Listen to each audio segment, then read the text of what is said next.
Welcome students. This is the part 2 of the chapter collection of data. In the previous lesson we have already started what are the methods of collecting data. We were doing collection of primary data. That means the methods of collecting primary data. First method we have already done. This is the second method in which we will understand what is indirect oral investigation method. So basically, indirect oral investigation method is a method in which information is not collected from the person regarding whom the information is needed, but it is collected orally from persons who are expected to possess the necessary information. That means कि मान लीजिए जो investigator है उसको information लेनी है, कोई भी डाटा कलेक्ट करना है और उसको डाटा कलेक्ट करना है पर्सन ए का। तो बेसिकली जो इन्वेस्टिगेटर है पर्सन ए से इंफॉर्मेशन डायरेक्टली कलेक्ट नहीं करता है, बट दिस इन्वेस्टिगेटर जो इन्वेस्टिगेटर है ये इंफॉर्मेशन कलेक्ट करता है लेट्स से पर्सन बी से। इसका मतलब ये है कि जो इन्वेस्टिगेटर है जब भी कोई भी डाटा कलेक्ट कर रहा है, that data is not collected by the investigator from the person from whom the information is needed, but it is collected orally. That means it is a oral investigation, and in this the data is collected orally from the other person whom the investigator is expecting that this person, that means person B, may have that necessary information about the person A that the investigator required for its statistical study. So this is the indirect oral investigation. ये जो method है इसकी suitability कहाँ कहाँ पर है, that means ये कहाँ पर सूटेबल है, कहाँ पे इस मेथड को यूज़ किया जा सकता है। फर्स्ट है कि that the field of investigation is relatively large. That means in this large field of investigation है, वहाँ पर जो डायरेक्ट इन्वेस्टिगेशन मेथड है वो थोड़ा सा डिफ़िकल्ट हो जाता है, इसीलिए ये जो है मेथड वहाँ पर सूटेबल है। सो नेक्स्ट क्या है, ये आपका साथ थोड़ी सी ये प्रॉब्लम है कि आप जो पर्सन ए की जो इन्फॉर्मेशन आप चाहते हैं आप पर्सन ए से नहीं ले पा रहे हैं, reason being that you are not able to directly contact with the person that from whom that you want some information. That is why you are or the investigator is contacting with some other person. So next जो suitability है वो है that the direct contact with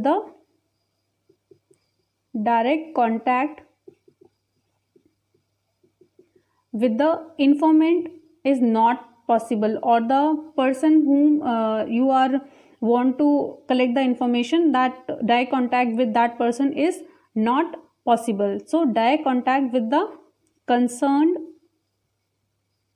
informant is not possible.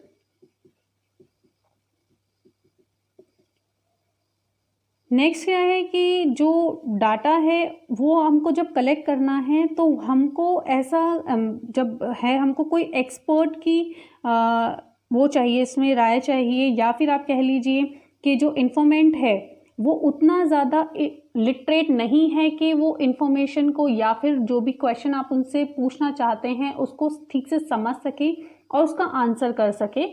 जैसे कि आप मान लीजिए किसी अनएजुकेटेड लोग से आप मिलते हैं और उनकी इन्फॉर्मेशन आपको कलेक्ट करनी है, लेकिन वो जो इन्फॉर्मेशन है वो नहीं दे सकते हैं बिकॉज उनको समझ में नहीं आ रहा है कि आपको क्यों चाहिए या फिर उसका रीज़न क्या है, या फिर वो अपने बारे में उतनी ज़्यादा इन्फॉर्मेशन उनके पास नहीं है। इसीलिए आप ऐसे कंसर्न पर्सन से, ऐसे किसी दूसरे पर्सन से आप कांटेक्ट करते हैं कि जो आपको प्रॉपरली जो इन्फॉर्मेशन है वो दे सके। सो ये इस जगहों पे ये जो मेथड है indirect oral investigation method, it is suitable. अब इसके मेरिट्स और डिमेरिट्स क्या हैं? मेरिट्स क्या है? फर्स्ट मेरिट है wide coverage. That means when ever there is wide area of investigation उस जगह पर जहाँ पर जो एरिया ऑफ इन्वेस्टिगेशन है वो बहुत बड़ा है, वहाँ पर ये जो मेथड है ये बहुत ही ज़्यादा सूटेबल मेथड है। और ये जो मेथड है रिलेटिवली लेस एक्सपेंसिव है as compared to the direct investigation method. आप डायरेक्टली जब किसी से कांटेक्ट करते हैं और जब आप इंफॉर्मेशन उस तरह से लेते हैं तो उसमें टाइम और मनी बहुत ज़्यादा लगता है, एफर्ट भी बहुत ज़्यादा लगता है, लेकिन इसमें ऐसा नहीं है। और बिकॉज आपने जो इन्फॉर्मेशन है आपने खुद ने कलेक्ट नहीं करी है, डायरेक्टली आपने जो लोग हैं उनसे जाकर आपने कांटेक्ट नहीं किया है, जो इन्फॉर्मेशन है वो किसी और पर्सन ने आपको दी है, इसीलिए जो इन्वेस्टिगेटर का जो बायसनेस है वो इसमें नहीं होता है इस वाले मेथड में। लेकिन अब इसके कुछ डिमेरिट्स भी हैं। ये जो इन्फॉर्मेशन है बिकॉज आपने डायरेक्टली जिस पर्सन की इन्फॉर्मेशन चाहिए थी आपने वहाँ से कलेक्ट नहीं करी है, इसीलिए जो ये मेथड है ये उतना ज़्यादा एक्यूरेट नहीं है, इसमें जो एक्यूरेसी लेवल है वो बहुत ही कम है। और यहाँ पर ये हो सकता है कि जो आपने सेकंड पर्सन से जो इन्फॉर्मेशन उसकी ली है यहाँ पे उस सेकंड पर्सन का बायसनेस हो सकती है, हो सकता है कि वो आपको इन्फॉर्मेशन प्रॉपर ना दे और यहाँ पर बायसनेस हो सकती है। जैसे कि फॉर एग्जांपल आप ये ऐसे ले लीजिए, किसी भी ग्राम पंचायत में जो सरपंच होता है वो ही अपने एरिया की इन्फॉर्मेशन देता है कि कितने लोग यहाँ पर बीपीएल हैं या फिर एपीएल हैं। लेकिन मान लीजिए जो सरपंच है, क्योंकि आप जैसे इन्वेस्टिगेटर हैं आपने जो लोग हैं उनसे डायरेक्टली जाके कांटेक्ट नहीं किया है, लेकिन आप क्या कर रहे हैं, आपने सरपंच से जाके कांटेक्ट किया कि आपके एरिया में कौन कौन इधर बीपीएल फैमिली से है और कौन कौन से एपीएल फैमिली से है। तो ऐसा पॉसिबल है कि आपकी खुद की बायसनेस नहीं है, लेकिन उसमें जो सरपंच है दैट मीन्स जो सेकंड पर्सन है जहाँ से आप इंफॉर्मेशन को कलेक्ट कर रहे हैं उसकी यहाँ पर बायसनेस हो सकती है। सो ये इसका एक डिमेरिट है। नेक्स्ट जो डिमेरिट है वो है डाउटफुल कंक्लूजन। बिकॉज जो विटनेस है that means from whom you are collecting the information, वो जो विटनेस है उसकी केयरलेसनेस के कारण ये हो सकता है कि जो कंक्लूजन आप बाद में ड्रॉ करें वो एक डाउटफुल रहे, वो उतना ज़्यादा करेक्ट ना हो। तो ये है हमारा indirect oral investigation method. Next method है इंफॉर्मेशन फ्रॉम लोकल सोर्सेस और कॉरेस्पॉन्डेंट। अब इस मेथड में क्या होता है, जो इन्वेस्टिगेटर है वो डिफरेंट जो लोग हैं, जो लोकल पर्सन है किसी भी पर्टिकुलर एरिया में, या फिर कह लीजिए जो कॉरेस्पॉन्डेंट हैं उनको वो अपॉइंट करता है डिफरेंट जगह पर, और वो जो लोग हैं वो उस एरिया से जो इंफॉर्मेशन है उसको कलेक्ट करते हैं अपने ही तरीके से और फाइनली उस इंफॉर्मेशन को फर्निश करते हैं इन्वेस्टिगेटर को। दैट मीन्स फॉर एग्जाम्पल आप इन्वेस्टिगेटर हैं, आप इन्वेस्टिगेटर जो है उसको इन्फॉर्मेशन चाहिए और वो ये जो मान लीजिए एक सिटी है उसकी उसको इन्फॉर्मेशन चाहिए। अब इस इन्वेस्टिगेटर ने क्या किया, इसने डिफरेंट जगह पर अपने कॉरेस्पॉन्डेंट्स जो हैं वो इसने अपॉइंट कर दिए। Let's say person A B C D, that means ये जो सिटी है इसमें जो इन्वेस्टिगेटर है बिकॉज उसको इन्फॉर्मेशन चाहिए, उसने लोकल जो सोर्सेज हैं दैट मीन्स उस एरिया में ही उस सिटी में ही रहने वाले कुछ लोगों को उसने अपॉइंट कर दिया। अब जो पर्सन ए है ये जिस एरिया में इंफॉर्मेशन को कलेक्ट कर रहा होगा, because these persons are appointed at different places, तो पर्सन जो ए है उसको जिस एरिया में अपॉइंट किया गया दैट मीन्स दैट आप कह लीजिए इस एरिया में अपॉइंट किया गया है, तो ये पर्सन ए है इस एरिया से इंफॉर्मेशन को कलेक्ट करेगा और फाइनली इस इंफॉर्मेशन को वो फर्निश करेगा इन्वेस्टिगेटर को। उसी तरह से जो पर्सन बी है, सी है, डी है, अपने अपने डिफरेंट जो एरिया इनको अलॉट किए गए हैं जहाँ से इनको अपॉइंट किया गया है उस एरिया की इंफॉर्मेशन अपने तरीके से ये लोग क्या करेंगे, कलेक्ट करेंगे और फाइनली वो जो इन्फॉर्मेशन है उसको फर्निश करेंगे ये इन्वेस्टिगेटर को, और फाइनली जो इन्वेस्टिगेटर है उस इंफॉर्मेशन को कंपाइल करेगा अपनी स्टैटिस्टिकल स्टडी के अकॉर्डिंग और फिर उसी को एनालाइज करके वो कंक्लूजन ड्रॉ करेगा। तो बेसिकली ये जो मेथड है इसमें क्या होता है, the investigator appoints the local person at different places so that these person collect the information in their own way and finally they furnish the same information to the investigator. Then finally the investigator compile the data and study the that information and finally drawing the conclusion from that information. So this is the information from local sources method. अब जो ये method है इसकी जो suitability है वो कहाँ कहाँ पर है, दैट मीन्स ये कहाँ कहाँ पे आप इस मेथड को आप यूज़ कर सकते हैं। पहला जो है वो ये है कि अगर आपको जो इन्फॉर्मेशन है वो रेगुलर चाहिए और कंटिन्यूस बेसिस पे, रेगुलर और कंटिन्यूस बेसिस पे जब भी जो इन्वेस्टिगेटर है जब भी उसको इन्फॉर्मेशन चाहिए तब इस वाले मेथड का यूज़ किया जा सकता है। नेक्स्ट, जब एरिया ऑफ इन्वेस्टिगेशन क्या होगा, लार्ज होगा, एरिया ऑफ इन्वेस्टिगेशन लार्ज होगा। यहाँ पर हाई डिग्री ऑफ एक्यूरेसी की जब ज़्यादा ज़रूरत नहीं होगी, दैट मीन्स कि आपको उतनी ज़्यादा एक्यूरेसी की ज़रूरत नहीं है, that means high degree of accuracy not required, not required. अब इस मेथड के मेरिट्स एंड डीमेरिट्स जान लेते हैं। फर्स्ट जो मेरिट है इस मेथड की वो है, this method is very economical, that means in this less amount of time, money and effort is required to get the information, so that is why this is less expensive.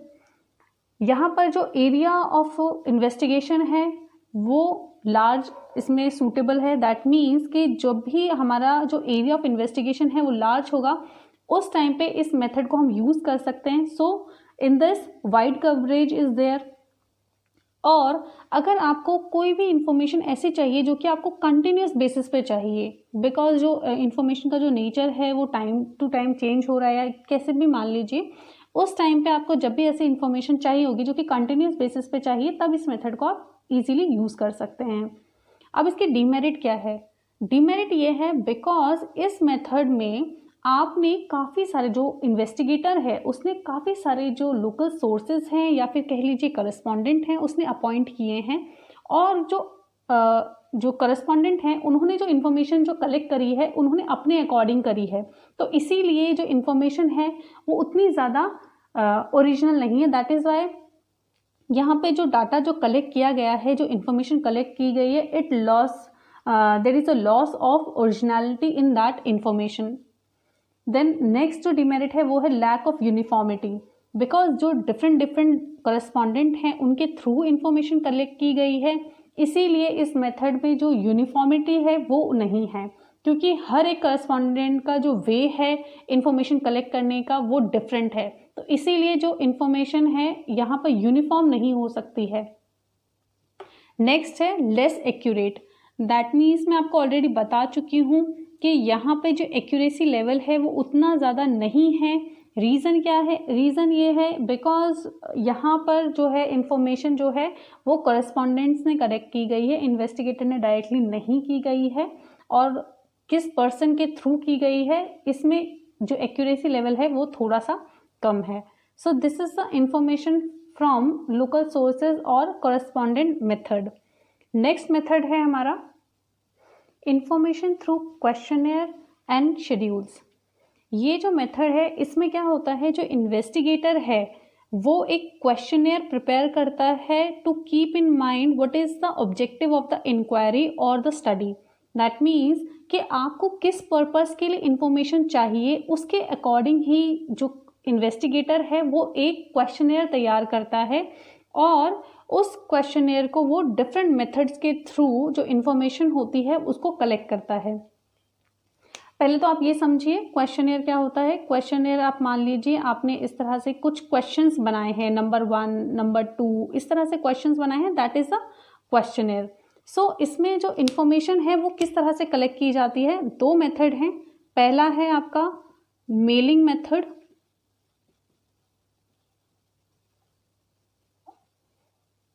और दूसरा है आपका इन्यूमरेटर्स method.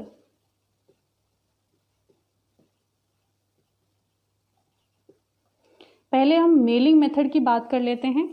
Mailing method में क्या होता है कि जो क्वेश्चनेयर्स हैं, दैट मीन्स जो भी क्वेश्चनेयर जो हैं, जो इन्वेस्टिगेटर ने प्रिपेयर किया है, वो जो क्वेश्चनेयर है वो किससे आपको इन्फॉर्मेशन लेनी है उसको मेल कर दिया जाता है।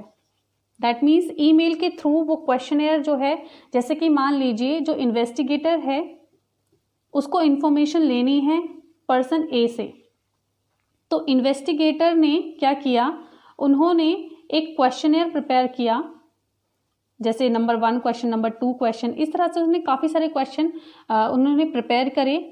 उन्हें किस टाइप की इन्फॉर्मेशन चाहिए उस हिसाब से उन्होंने क्वेश्चनेयर प्रिपेयर करे, और ऐसे इसको प्रिपेयर करके उन्होंने पर्सन ए को मेल कर दिया, और उसके साथ एक लेटर भी अटैच कर दिया कि what is the purpose of this questionnaire and why the information is required from this person.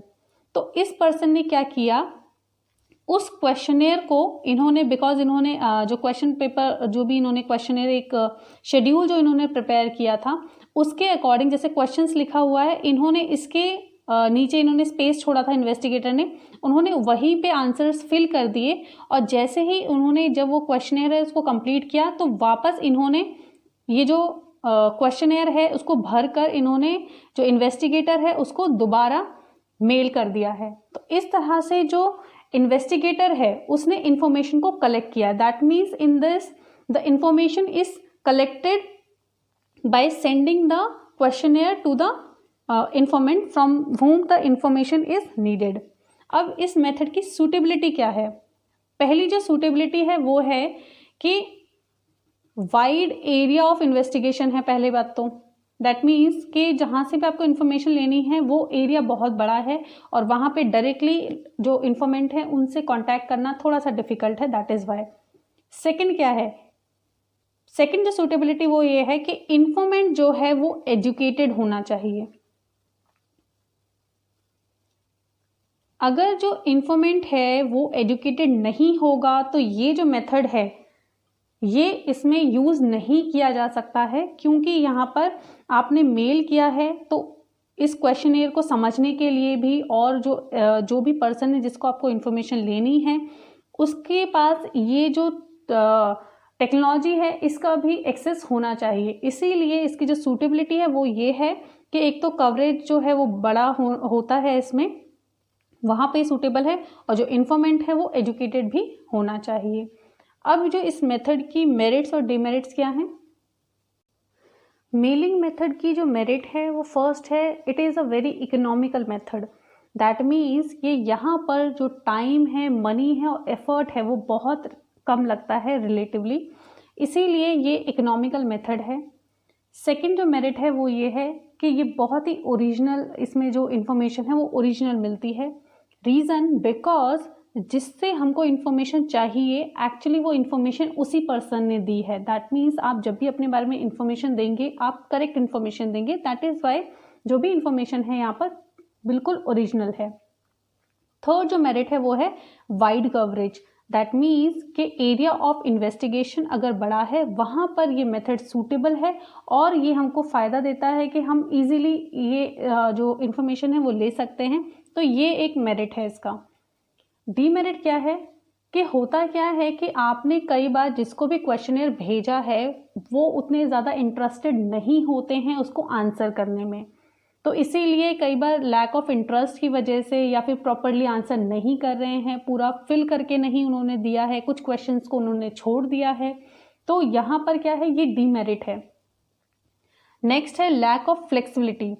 Flexibility का क्या मतलब है कि मान लीजिए कि अगर कोई भी इंफॉर्मेंट है उसने कोई भी इंफॉर्मेशन जो दी है और उसमें उसको कोई क्वेश्चन नहीं समझ में आया है, या फिर आप कह लीजिए कि जो क्वेश्चनेयर है उसकी लैंग्वेज ऐसी थी या फिर उसने इनकम्प्लीट भेज दिया है, तो आप दोबारा उस क्वेश्चनेयर को करेक्ट करके उसकी लैंग्वेज को मॉडिफाई करके आप दोबारा उस पर्सन को मेल नहीं कर सकते हैं। बिकॉज उसका आंसर आएगा भी नहीं। तो इसीलिए ये जो है यहाँ पे फ्लेक्सिबिलिटी की थोड़ी सी इधर प्रॉब्लम है इस वाले मेथड में। और नेक्स्ट जो इसका जो डिमेरिट है वो है लिमिटेड यूज़, बिकॉज मैं आपको ऑलरेडी बता चुकी हूँ कि जो यहाँ पे इन्फॉर्मेंट हैं वो एडुकेटेड होने चाहिए, इसीलिए इस मेथड को आप हर जगह यूज़ नहीं कर सकते हैं। नेक्स्ट है लैक ऑफ एक्यूरेसी और लेस एक्यूरेसी, बिकॉज यहाँ पर जो इन्फॉर्मेंट हैं समटाइम्स वो इतने ज़्यादा इंटरेस्टेड नहीं होते हैं, या तो वो फिल ही नहीं कर रहे हैं, या फिर उन्होंने जो क्वेश्चनर है उसको पूरी तरह से फिल नहीं किया गया है, और उसके बेसिस पे अगर इंफॉर्मेशन जो कलेक्ट करी है उसके बेसिस पे अगर आप कंक्लूजन ड्रॉ करते हैं तो that conclusion may be misleading. So that is why this is the demerit of this method. Next जो मेथड है वो है इन्यूमरेटर्स मेथड। इन्यूमरेटर मेथड में क्या होता है कि जो इन्यूमरेटर्स हैं दैट मीन्स इन्यूमरेटर पहली बात तो समझिए कौन होते हैं। Enumerator are the person who are collecting the information that means जो आपने जो क्वेश्चनेयर जो बनाया था, बिकॉज मैंने आपको बताया कि जो इन्फॉर्मेंट है जो इन्वेस्टिगेटर है उसने क्वेश्चनेयर बनाया, और क्वेश्चनेयर को दो तरीके से फिल किया जाता है। एक तो मेलिंग मेथड से, दैट मीन्स कि मेलिंग मेथड में आपको जिससे इन्फॉर्मेशन चाहिए वो ही उसको फिल कर रहा है, और इन्यूमरेटर मेथड में क्या हो रहा है जो क्वेश्चनेयर है इसको फिल कर रहा है इन्यूमरेटर। सो ये जो पर्सन है, ये पर्सन मान लीजिए इन्यूमरेटर है, इसको पर्सन ए से चाहिए इन्फॉर्मेशन, तो इन्यूमरेटर क्वेश्चनेयर लेके जाएगा इस पर्सन के पास और इससे क्वेश्चंस पूछेगा जो भी क्वेश्चनेयर में फिल करने हैं। तो जो क्वेश्चनेयर जो फिल करेगा उसको शेड्यूल बोला जाता है, जो इन्यूमरेटर फिल करेगा, और ये जो पर्सन है ओरली आंसर देता जाएगा, और जो इन्यूमरेटर है उसमें आंसर्स को रिकॉर्ड करता जाएगा। That means basically in this questionnaire is filled by the enumerator, not the person himself और हरसेल्फ। सो ये इन्यूमरेटर मेथड है। इस मेथड में होता क्या है, जो इन्यूमरेटर है उसको एक स्पेशलाइज्ड स्किल प्रोवाइड की जाती है, उसकी प्रॉपर ट्रेनिंग की जाती है कि किस तरह से उसको शेड्यूल जो है उसको फिल करना है, और किस तरह से जो क्वेश्चंस हैं उसको इतना इंटेलिजेंटली तरीके से उसके जो इन्फॉर्मेशन है उसको पूछना है, लोगों से निकलवाना है कि वो तरीके से जो करेक्ट इन्फॉर्मेशन है वो लोगों से ले पाए। तो ये है हमारा इन्यूमरेटर मेथड। अब जो ये मेथड है कहाँ कहाँ पे सूटेबल है, कि यहाँ पे जो एरिया ऑफ इन्वेस्टिगेशन है वो लार्ज है। तो एरिया ऑफ इन्वेस्टिगेशन क्या है, पहली बात तो वो लार्ज है।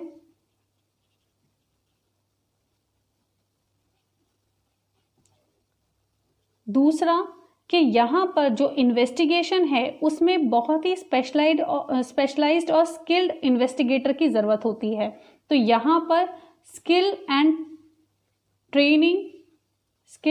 ट्रेनिंग इज रिक्वायर्ड और स्पेशलाइज्ड नॉलेज इज रिक्वायर्ड। ठीक है। देन नेक्स्ट क्या है कि जो इन्वेस्टिगेटर है या फिर कह लीजिए जो इन्यूमरेटर है, इन्यूमरेटर जो भी इंफॉर्मेशन कलेक्ट करना चाहता है, वो जो इन्यूमरेटर है वो बहुत ही ज़्यादा वेल वर्स्ड होना चाहिए लोकल लैंग्वेज में, वहाँ के कल्चर में, जहाँ से भी वो इंफॉर्मेशन लेना चाहता है, तभी वो पर्सन से, दैट मीन्स जो इन्यूमरेटर है, मान लीजिए पर्सन ए से इसको इन्फॉर्मेशन लेनी है और जो क्वेश्चनेयर है उधर उसके अकॉर्डिंग ही लेनी है, तो इन्यूमरेटर को पहली बात तो इस पर्सन का कल्चर और इसकी जो लोकल लैंग्वेज है वो पता होनी चाहिए। क्योंकि मान लीजिए कि इसको हिंदी नहीं आती है, जो इन्यूमरेटर है हिंदी से पूछ रहा है, लेकिन अगर इसको इसकी लोकल लैंग्वेज आती होगी तो ये इजीली इससे इंफॉर्मेशन कलेक्ट कर सकता है। तो इसीलिए कि जो इन्वेस्टिगेटर है that should be well versed in local language और कल्चर।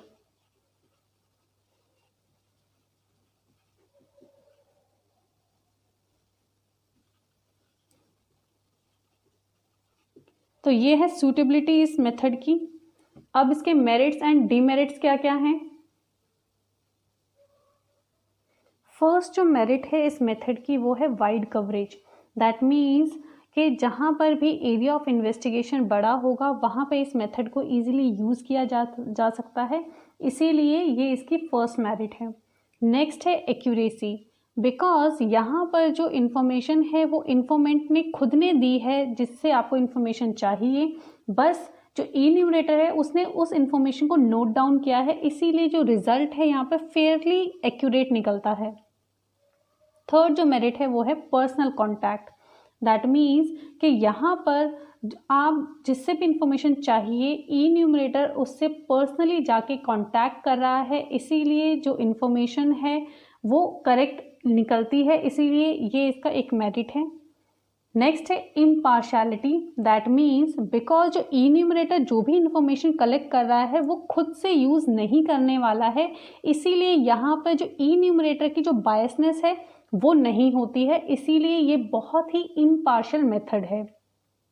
नेक्स्ट है कंप्लीटनेस, बिकॉज जो इन्यूमरेटर है उसने उस क्वेश्चनियर को और उस शेड्यूल को उसने खुद ने फिल किया है, इसीलिए ये जो मेथड है इसमें जो इन्फॉर्मेशन है वो कंप्लीटली मिलेगी और जो शेड्यूल है वो कंप्लीटली फिल किया जाता है इन्यूमरेटर के through. So these are the merits of this method. Demerit क्या है? ये बहुत ही एक्सपेंसिव मेथड है। पहली बात तो रीज़न बिकॉज यहाँ पर जो इन्फॉर्मेशन है वो कलेक्ट करने के लिए आप इन्यूमरेटर को जब अपॉइंट करते हैं उन इन्यूमरेटर को आप स्पेशलाइज्ड ट्रेनिंग देते हैं, उनको स्किल प्रोवाइड करते हैं, उसके बाद ये मेथड को आप प्रॉपर तरीके से यूज़ कर सकते हैं। तो इसीलिए बिकॉज आप उनको ट्रेनिंग प्रोवाइड कर रहे हैं इसीलिए ये बहुत ही एक्सपेंसिव है। नेक्स्ट है टाइम कंज्यूमिंग, तो पहले आपको इन्यूमरेटर को पहले आपको ट्रेनिंग देनी पड़ेगी, उसके बाद उनको स्किल वगैरह प्रोवाइड कर रहे हैं, देन उनको पूरी तरह समझा रहे हैं और उसके बाद आप इसको अप्लाई कर रहे हैं इस मेथड को, तो ये टाइम कंज्यूमिंग है, इसमें टाइम लगता है। नेक्स्ट जो डीमेरिट है वो है not suitable for private investigation, because this method is relatively expensive, that is why it is not suitable for private investigation. So these are the methods of collecting the primary data, and our next topic is construction of questionnaires and schedules and their qualities. That means qualities of a good questionnaire क्या होनी चाहिए, एक good questionnaire की जो quality है वो क्या होनी चाहिए। फर्स्ट जो क्वालिटी है गुड क्वेश्चनियर की वो है limited number of questions, that means जो क्वेश्चनियर हो वो बहुत ही ज़्यादा लेंदी ना हो, उसमें जो क्वेश्चंस हैं वो बहुत ज़्यादा ना हो, उसमें जो क्वेश्चंस हैं that should be limited in number.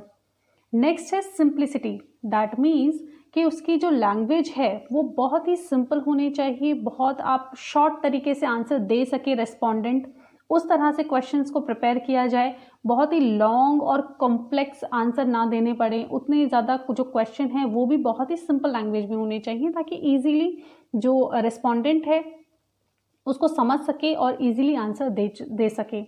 Next है proper order of the question, जो क्वेश्चंस का जो ऑर्डर है वो प्रॉपर होना चाहिए, जैसे कि फॉर एग्जांपल हम देखते हैं कोई भी फॉर्म देखते हैं जो हम फिल करते हैं उसमें सबसे पहले नेम होता है, देन आपके फादर नेम, मदर नेम, तो ये क्या है कि एक प्रॉपर सीक्वेंस है, एक प्रॉपर ऑर्डर होना ज़रूरी है एक गुड क्वेश्चनियर में। नेक्स्ट है नो अनडिजायरेबल क्वेश्चन, कोई भी ऐसा क्वेश्चन नहीं होना चाहिए जो कि जो रेस्पोंडेंट है उसको ऑफेंड कर दे, जैसे कि कोई भी पर्सनल क्वेश्चन नहीं होना चाहिए, किसी भी एक अच्छे जो क्वेश्चनर है गुड क्वालिटी जो है एक क्वेश्चनर की उसमें कोई भी ऐसा पर्सनल क्वेश्चन नहीं होना चाहिए जो कि इन्फॉर्मेंट ना देना चाहे, कोई भी कंट्रोवर्शियल क्वेश्चन नहीं होना चाहिए उसके अंदर। नेक्स्ट है pre testing pilot survey, that means कि आपने जब भी कोई एक क्वेश्चनर प्रिपेयर कर लिया है उसका एक पायलट सर्वे कर लीजिए, दैट मीन्स एक टेस्ट कर लीजिए कि क्या आप जो इन्फॉर्मेशन चाहते हैं, जो भी आपने क्वेश्चनर तैयार किया है, क्या उससे आपकी जो रिक्वायरमेंट है वो फुलफिल हो पा रही है या नहीं हो पा रही है।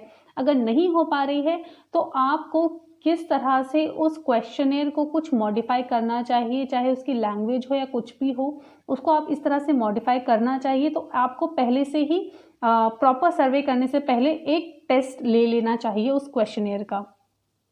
नेक्स्ट है इंस्ट्रक्शंस, एक अच्छे क्वेश्चनेयर की क्वालिटी ये है कि उसके अंदर प्रॉपर इंस्ट्रक्शंस होने चाहिए कि जो क्वेश्चनेयर है वो आप क्यों आपको इन्फॉर्मेशन चाहिए और इसका आप कहाँ पे यूज़ कर रहे हैं, और इसके अंदर ये भी होना चाहिए कि आप जो इन्फॉर्मेशन है, जो भी पर्सन है जिससे भी आप इन्फॉर्मेशन लेना चाह रहे हैं, उसकी जो आइडेंटिटी है आप उसको प्राइवेट रखेंगे। उसके अंदर ये भी इंस्ट्रक्शंस होने चाहिए कि आपको ये क्वेश्चनेयर किस तरह से फिल करना है।